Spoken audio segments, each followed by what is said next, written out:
fighting until the very last routine. And we have pointed out to them, when you do that, when you go into a meet just being unafraid of the opponent and believing that, you've done the work to win, whether you win the meet or not, going in with that mindset has been really powerful for the team. Hello, beautiful people, and welcome to Season 3 of Flipping Out with Bridget Sloan. I am your host, Bridget Sloan, and this season we are talking all things NCAA gymnastics, from the athletes to the coaches to the insiders who make it all happen. And for today's guest, Miss Jordyn Wieber. Well, Jordyn Wieber, the one, the only, the legend. You are a legend. I hope you know that. How are you? Bridget? I'm good. I mean, look at those trophies right behind you. Come on. Oh, you mean those things? Yeah. Those old things? Light flex right there. Hey, it's subtle, but it's effective. Yeah. Oh my gosh. So we're halfway through season. Mm-hmm. One might say we're half baked. I know something else that's half baked as well. Oh, we're going to get to that. Okay. But no. Okay. So you have now been the head coach of the University of Arkansas gymnastics team for 6 seasons. You're in your 6th season. It seems like you just started like last year. I know. It's crazy. It's gone by fast. Yeah. I was going to say, like, what if you could maybe pinpoint, and even if you can't, just maybe go into like what you've learned so far just from when you first start. I know, I'm sure you have a long laundry list, but like maybe some things just from when you first started. Gosh, 6 years. You've been there, and I really want to emphasize the fact that you have totally just changed the program in the best way possible. But yeah, I mean, go through kind of again when you first started to kind of where you are now.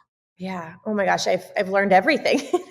It's just been a really amazing journey so far, and it's really the major theme the last 6 years has just been building and finding ways to get better in every single way that we can, gymnastically, culturally, from like a fan base perspective.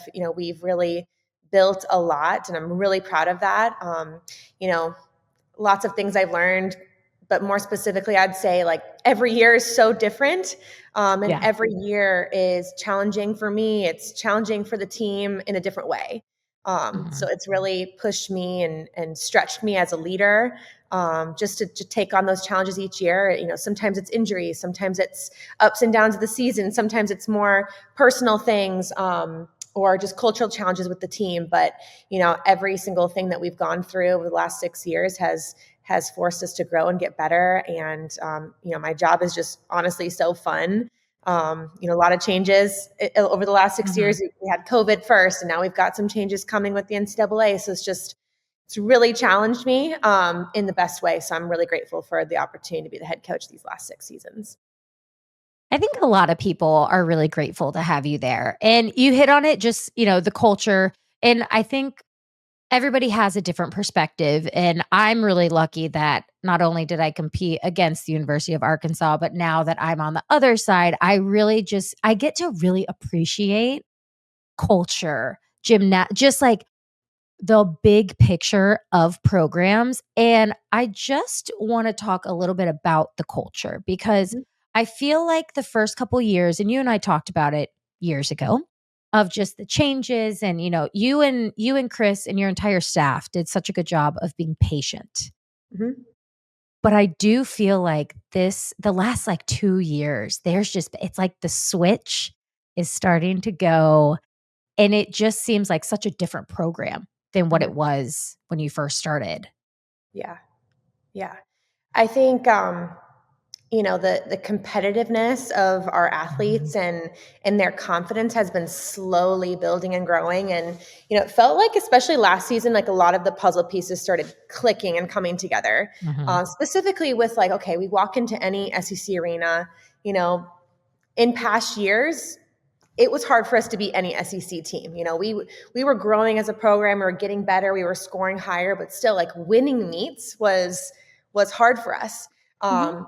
Something shifted last year where our team just got a little bit more unafraid to compete and to walk into arena and know how good they are and be able to translate that to their performances. And we started beating more teams and having more of these big wins, which only just increases your confidence, right? As a team. So the competitiveness has just been slowly building and the confidence has been growing. And then like more in the background, things that people may not see blatantly on TV, but like our athletes are just, they're starting to understand the importance of the little things, like the importance of discipline, not just in the gym, but like as a human being, and the way you go about your day and how you interact with people, how you treat your spaces. Like they just are more intentional, aware people, because those are the kind of things that we talk about every single day. And we talk about what that looks like in the gym, but we also talk about what it looks like in life. So I'm really Yeah. proud of the human beings that we're coaching. They're really grateful. They're very aware. They're very appreciative of everything. They're just good people. So that piece of our culture has been slowly growing. And, the obvious things like accountability and leadership, we've been chipping away at, and really proud of those things as well. But yeah, just a lot of cultural changes and growth. And, our program's in a really good place. Now, you talked about leadership right there. Do you guys nominate, and I know every team is different, but do you guys nominate like team captains, or is it just kind of your upper class, Mm-hmm. maybe juniors, seniors, whatever it might be, just kind of like fall into that line? We have what we call a leadership team, and Okay. it's a combination of pretty much. We don't really isolate it to upperclassmen. There's some sophomores, Right. juniors, seniors. We haven't had any freshmen yet on it. Not to say we can't, but we just haven't Mhm. done that. And the way we choose those people is a combination of like teammate feedback, like who they already see as leaders, based on Yeah. some really important factors that we get feedback on from them. Um, and then obviously, coaches noticing who's stepping up, and then honestly, just people that have the potential. Maybe they haven't grown into their confidence as a leader yet, but we want to Mhm. bring it out of them. And so it's right now we have 6 people on our leadership team. Other years we've had 4, 5, 6. And we meet with them periodically and just honestly get into some really tough leadership topics and challenge them to think, Yeah. and respond and reflect and honestly give and receive feedback. That's one of the hardest things to do as a human being, right? And so Right. we find those meetings to be really productive. And then it kind of seeps into the whole team, right? When they're improving their Yeah. leadership skills, the rest of the team sees that, Mhm. notices it, and then honestly takes on those qualities as well. Yeah. We call that the ripple effect. It's a very real thing, and I feel like you're almost seeing that more and more on gymnastics teams and programs, maybe stepping away from like nominating I don't love the term captain. Like I don't Yeah. really love using that. So I can appreciate the fact that you guys have a leadership team. Mhm. And the fact that it's not, again, like you said, we don't isolate it to just upperclassmen. So who knows? Maybe there will be a freshman on the leadership Yeah. team. Who knows? We've also, I mean, occasionally we invite other people in meetings and say, "Hey, you've really Mhm. been stepping it up lately. Like, why don't you sit in on a meeting and participate?" And just That's awesome. to make everyone on the team feel like, "Hey, there's opportunity for me to learn and grow. It's not just those 6." Yeah. And to just kind of break down those walls of like, what is going on in these meetings? What do you guys talk about and learn? Oh, I love that. The secret meetings that maybe aren't so secretive. Right. Yeah. Okay, so I really want to just kind of hop into what you guys have accomplished this season because Mhm. I think again, another word that I don't love is the word upset, but you truly have had I mean, you guys have ruffled some feathers in the SEC right now. And, what's the secret sauce? Every time I feel like I watch you guys, I'm like, dang, they are like, it's every single week you get better and better. And that's the goal. That's the process, that's the goal. But when you can really see it, you're just like, whoa. Mhm. Yeah, I mean, I would say this first half of the season, we've had some ups and some downs. Mhm. And a couple of those ups have been, those big wins we've had in Bud Walton Arena. And it's been awesome because it's the first season we're doing all of our meets in our big arena in Bud Walton. So that in and of itself has been such a cool opportunity for the team. And the fans have been showing up. And I think part of it is like that environment that the girls really feed off of that. And then you bring in a big opponent like LSU or like Florida, and they just have been getting really amped up and excited. And then in the actual meets, like those wins have come from just not giving up, right? Fighting until the very last routine. And we have pointed out to them, when you do that, when you go into a meet just being unafraid of the opponent and believing that, you've done the work to win, whether you win the meet or not. Going in with that mindset has been really powerful for the team.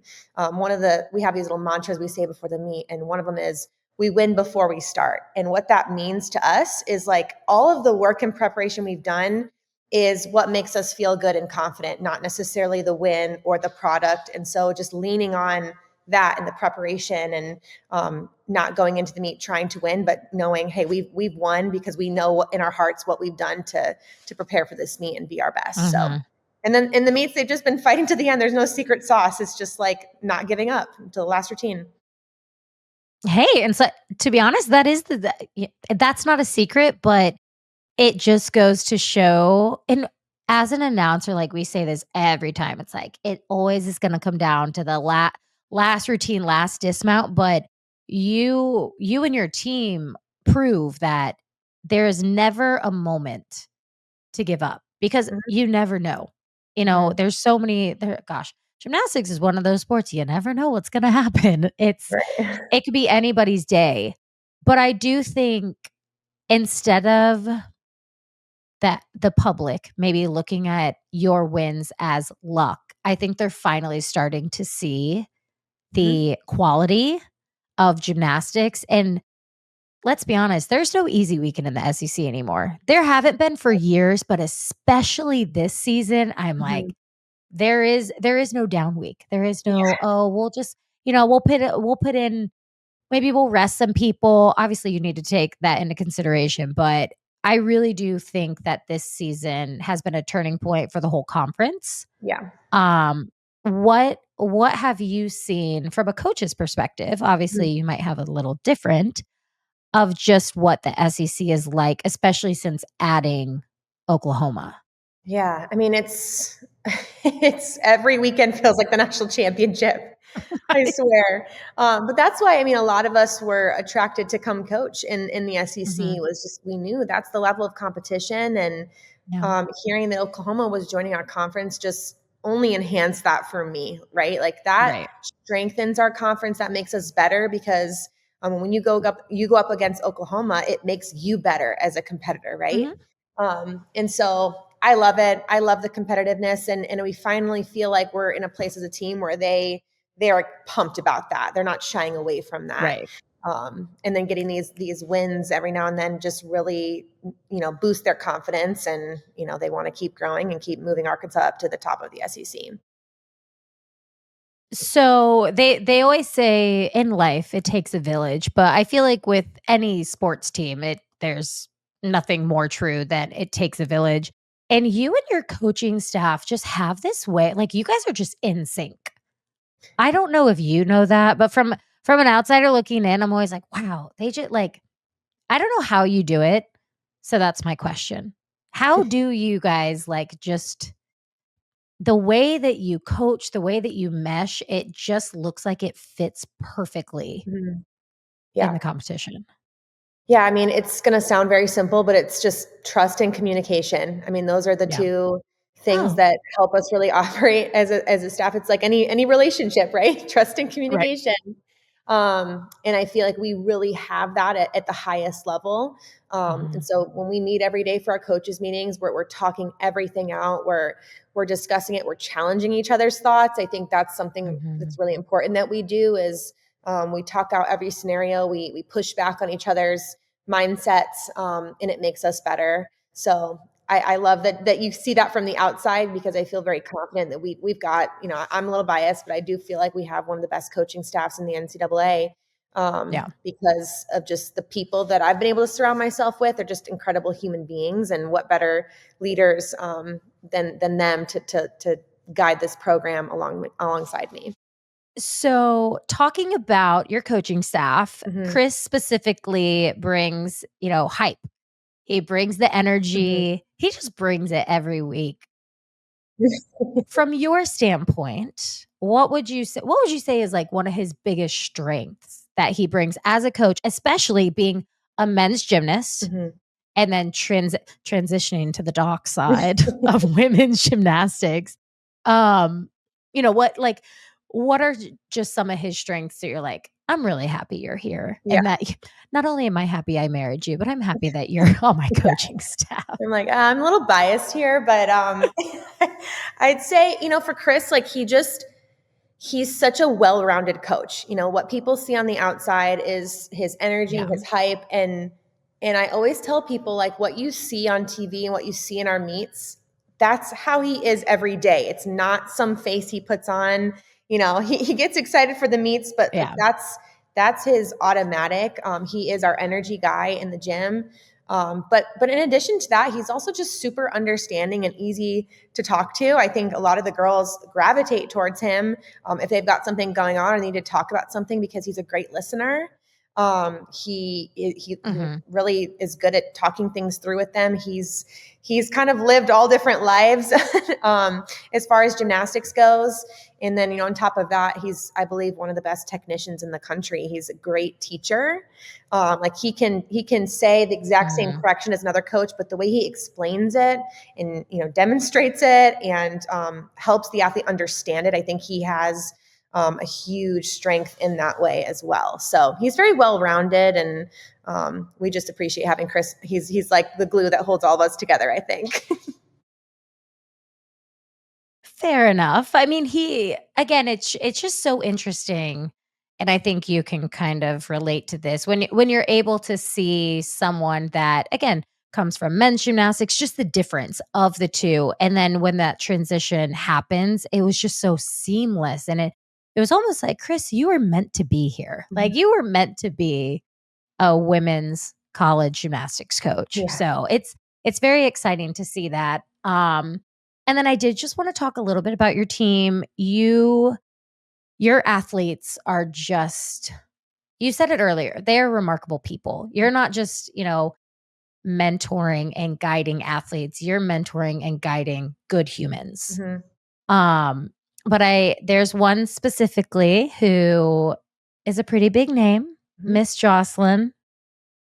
How have you seen her with her growth, especially coming from elite? You know what that's like to make a transition into college regardless Mhm. of the background, but what has really stood out about her? Yeah.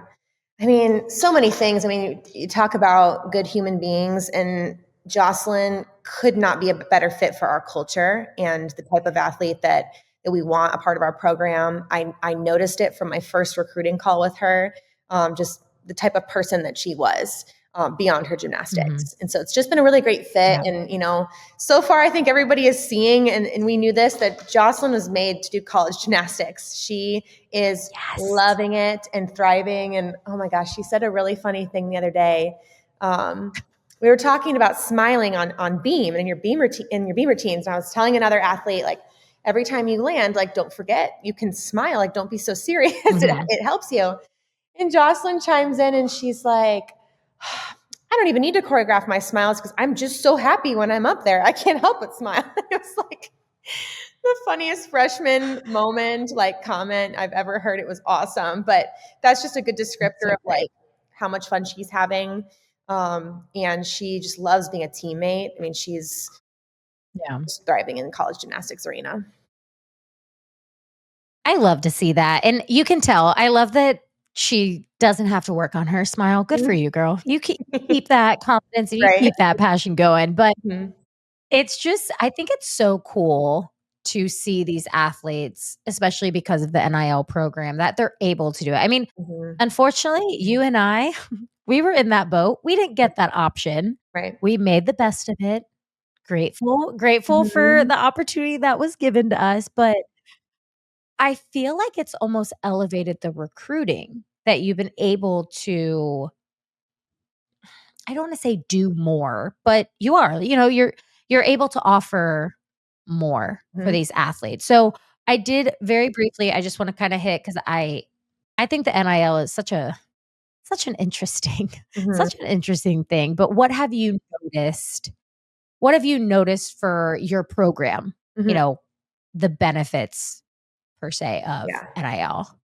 Yeah, I think for our program, and I'll say I think for gymnastics as a whole, like NIL Mhm. and the opportunities that provides is awesome, right? I think we're seeing it look a little Yeah. different in every sport.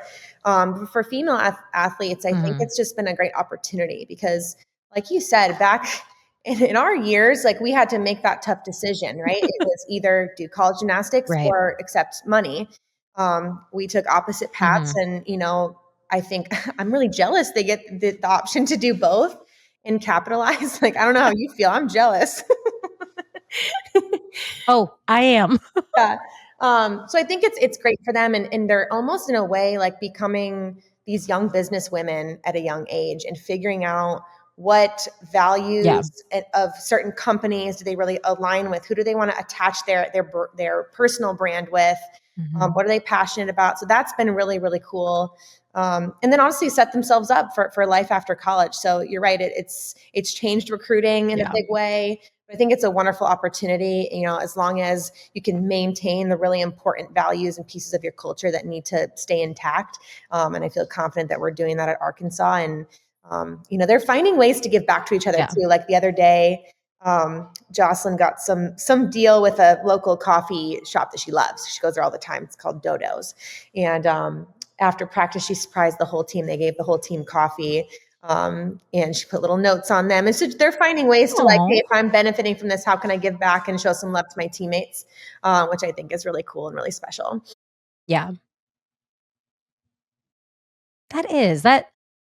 That is really cool, and it's very special. And there's something else that's, like, really cool and really special. So you're pregnant. It's been announced. hmm Okay, the way you announced it, Jordyn, when I tell you I was shocked. I was speechless because 'cause I'm watching this video on Instagram, and I'm like, hmm "Oh, how fun." And then all of a sudden I hear you and Chris scream, "A baby." Whose idea was that? It was okay. So I think it was Chris's idea to get the t-shirts. And then Okay. we told the team like right after Thanksgiving break, and so we were on our way back traveling from Thanksgiving break, and we did a whole rehearsal in the car. I was like, okay, we're gonna say. Normally we say like, gym backs before every practice. Gym backs. What do we want? And then we clap, and everybody Right. says more. That's our theme for the year. It was like, okay, we rehearsed it like 5 times. Okay. What do we want? A baby. And then we got Kyla and Caitlin in on it so that it would be like louder. And then we had to Mhm. unzip the jackets and open the jackets. And honestly, I just didn't really know. I didn't know how they were going to react, but it was like the coolest thing ever. They were so excited. And it's like a lot of these girls, It is cool. I mean, when we recruited them, we were dating. And then since they've been here, we've gotten Oh my engaged, gosh. we've gotten married, and now we're pregnant. And it's like they've kind of lived that journey with us. So I think that's what made it all the more special. I love it. When I watched it, it just brought so much joy to my heart because there's no one that deserves it more than you and Chris. Yeah, I could not wish you congratulations more thank you. on growing your family. And I think it's cool, I mentioned earlier, like, you've been a mom for a long time. Like, you let's be honest. You have as a head coach, it's kinda like, "Yeah, I kind of am mother hen." Mhm. But what has been the most challenging thing of, balancing? I think not that I have any experience being pregnant, but I can imagine Mhm. it's difficult just in general, and then you're adding on travel, being a head coach, all the there's a lot of elements that you're dealing with. Yeah. But is there anything that's kinda stuck out that you're like, "Yeah, this has been a little more challenging than I realized?" I've been very lucky to have like a very smooth pregnancy so far. So I realize I'm lucky in that sense. I will say, like the first few weeks, like the fatigue really hits you, and that was new for me because I'm always doing a lot and I work hard, Yeah. but just to not be able to do that every single day was tough. But then hit the second trimester and you feel a little bit more normal. So I've been very lucky. It really hasn't been too much of an adjustment. I think the biggest thing is just kind of forecasting ahead to when the baby is here and kind of what our schedule is going to look like and how we're going to balance that. But we've got a great support system around us, and I feel very just excited mostly. I know we have some moments where we're like terrified. We're having a baby. Like, what is all that going to mean? And it's just for the first time you're experiencing it, but I'm just mostly excited and just can't wait to honestly for this little girl to have like so many amazing role models in our team, and that's just going to be amazing. Yeah. Oh, that's so cool. Oh my gosh, you're going to be a mom. I know. I love it. So wait, when are you due? I'm due in June. June what? June 20th. Okay, hear me out. Okay. June 23rd. June 23rd. It's a great day. To have It's a my baby. birthday. Yeah. Okay. It is a wonderful day to be born. I'll try to keep her cooking. June 20th is also great. Don't Yeah. get me wrong, but June 23rd. Whoo. I'll try to keep her Great cooking day, a great couple day. extra days so she can be birthday twin. Yeah, just keep her in there. Not time yet. Not time yet, I'll honey. do my best. Perfect. So we have a little segment where I post on social media and I let the people ask any question for the guests that I'm having on. And well, Jordyn, you had the most so far. So congratulations. Thank you. People have a lot of questions for you. But there were definitely some that were really awesome. And I would also like to know the answer to. All right. So let's start with what drew you to pursue Arkansas?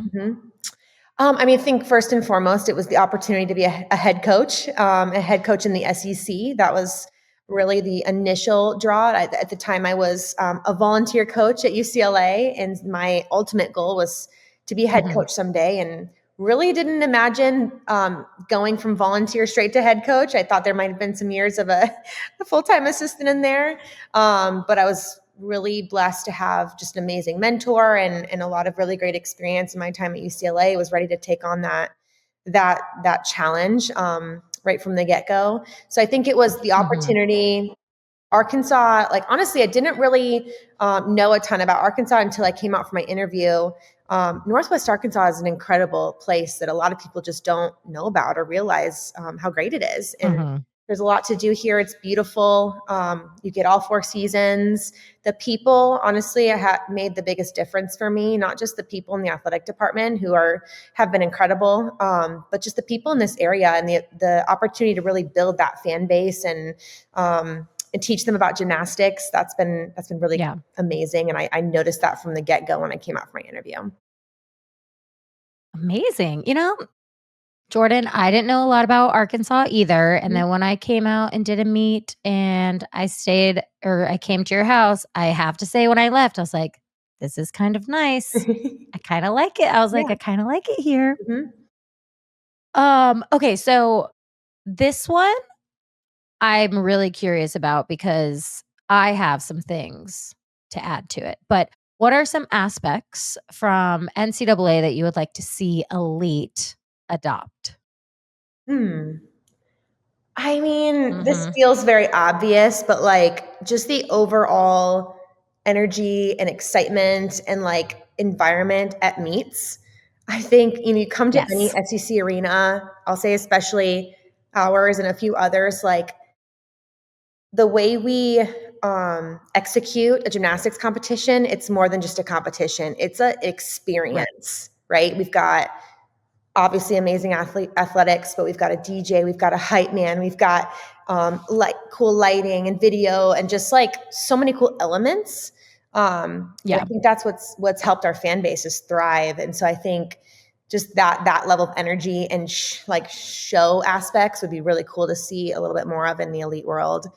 I don't know. I go back and forth on like the perfect 10 thing and the elite scoring, and it's tough, but I think it's cool that we have both, right? Like we have perfect 10 in the college scene, and then you have a little bit more difficulty rewarded in the elite scene. So I don't know if I'd necessarily want to change that, but I would say my number one thing is just the energy.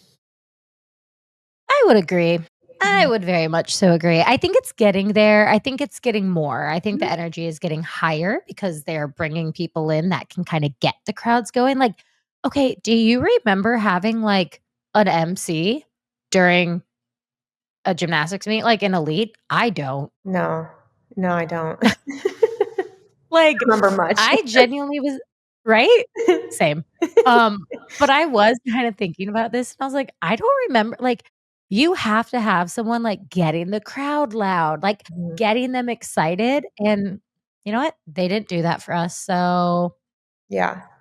it I will was say, it like, was when I was at Olympic trials last year, like, they brought a lot more of that, to that yes. event, and the crowd was really full. It was, like, intense, in the best way, and I think that's what Yeah, a great opportunity to prepare a team for the Olympics, with that, so I think that for sure. it's getting there for sure. Yeah. So this one, I think this one was asked multiple times, so Okay. just know a lot of people wanna know how you do this, but how did you learn to separate life Mhm, as a coach and life as a wife and mhm. obviously living with your assistant and husband? Yeah, Just being the yeah. same person. It takes a lot, a lot of effort. And I think the first couple of years, it was like just figuring out how we're going to do this. And I mean, it was a Yeah. couple of years of like talking about work way too much at home, and then figuring Mhm. out some strategies like, hey, like if one of us is kind of hitting a limit where we can't talk about work and we're hitting our capacity, like we just communicate that and say, and really the question is, do you have capacity for a work question right now? And if the answer is no, Got it. then okay, let's save it for the coaches meeting tomorrow morning. And that's something that works really well for us. But also some of our best Mhm. ideas come, when we're walking our dog through the neighborhood and we're chit chatting through scenarios. So I think we figured out a really good balance where we're not overdoing it outside of work, but Mhm. we're not like it's not a hard line of like we can't talk about work at home.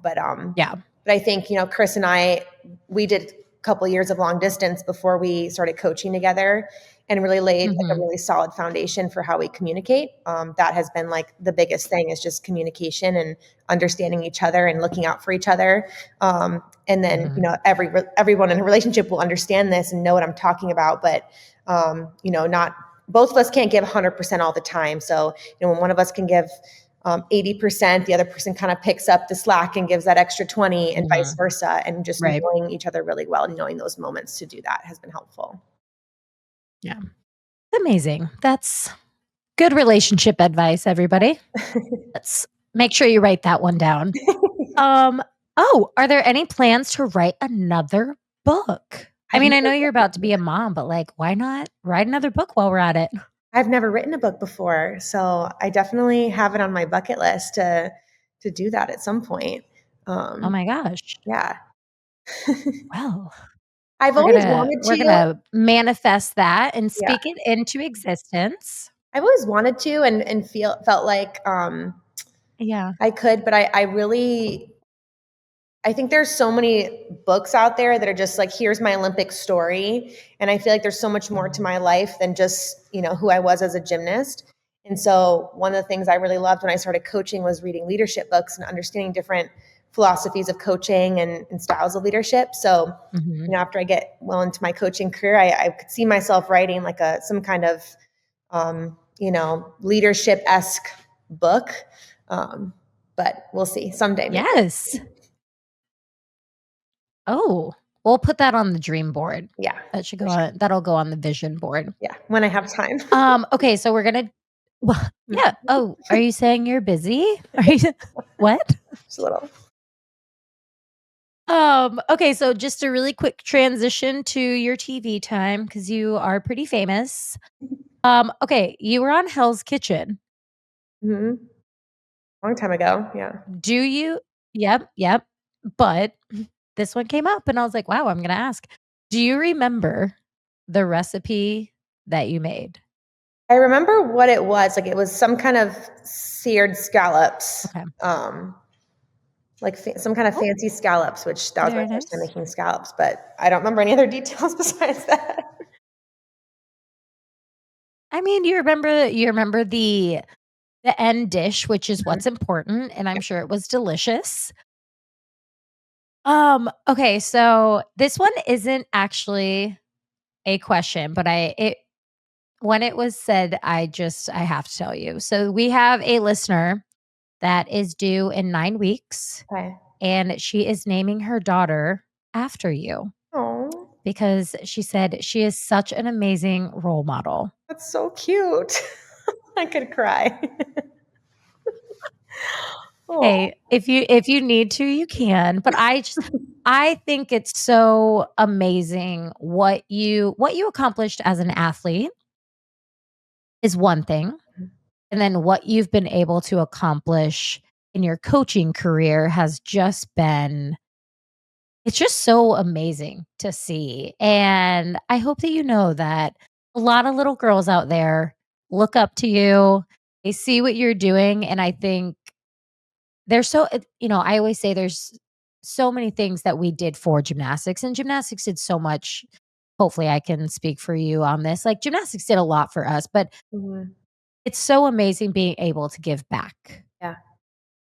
Yeah. and you do that. Oh, well, thank you, Bridget. That's really sweet. And yeah, I mean, that's really beyond the accomplishments or really like wins and coaching and all of that. My whole goal in life is just to impact other people's lives and help them in any way that I can and serve. So to hear that feedback is just really heartwarming. So I'm glad that people feel that way. That wraps up today's episode. I hope you all enjoyed it. Be sure to tune in each week because we'll be dropping new episodes from the amazing guests that I have lined up for you. I'm your host, Bridget Sloan, and this is season 3 of Flipping Out with Bridget Sloan. Please make sure to like and subscribe wherever you listen to podcasts. I hope you all have an amazing rest of your day. Let's make some good life choices out there, and don't forget to be awesome. Bye, guys.